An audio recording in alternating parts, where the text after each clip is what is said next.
اسلامی تاریخ میں کئی موڑ آئے، بہت سے اہم واقعات ہوئے، لیکن کچھ جنگیں ایسی تھیں جنہوں نے سب کچھ بدل کر رکھ دیا۔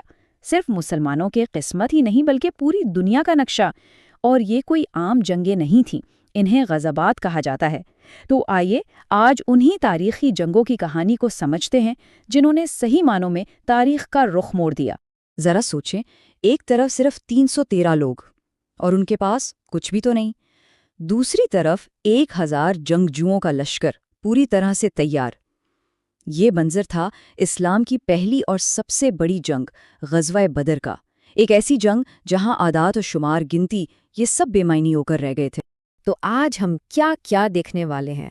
سب سے پہلے تو یہ سمجھیں گے کہ آخر یہ غزوات ہیں کیا، پھر بات ہوگی ایمان اور اطاعت کی، اس کے بعد دیکھیں گے کہ کیسے بہترین حکمت عملی سے جنگیں جیتی گئیں، بہادری اور طاقت کی کچھ ناقابل یقین مثالیں بھی دیکھیں گے، اور پھر رحم اور معافی کی ایک عظیم فتح کا ذکر بھی کریں گے۔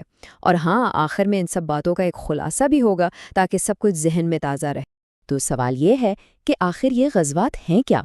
سیدھی سی بات ہے، یہ وہ خاص تاریخی جنگیں ہیں جن میں سپہ سالار خود پیغمبر اسلام حضرت محمد صلی اللہ علیہ وآلہ وسلم تھے۔ تو یہ صرف لڑائیاں نہیں تھیں، بلکہ یہ تو وہ بنیاد کے پتھر تھے جن پر ایک نئی اسلامی ریاست کی عمارت کھڑی ہوئی اور اس کا مستقبل طے۔ چلے کہانی شروع کرتے ہیں دو شروع کی اور بہت ہی اہم جنگوں سے، بدر اور احد۔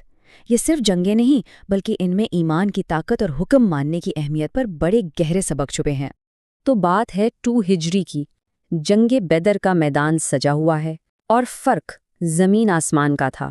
ایک طرف 313 مسلمان جن کے پاس کل ملا کر صرف 2 گھوڑے اور 70 اونٹ تھے، اور ان کے سامنے کون تھا؟ مکہ کے 1000 بہترین جنگجوؤں کا لشکر۔ یہ اسلام کی پہلی بڑی جنگ تھی اور شاید سب سے فیصلہ کن بھی۔ بھلے ہی سامان اور تعداد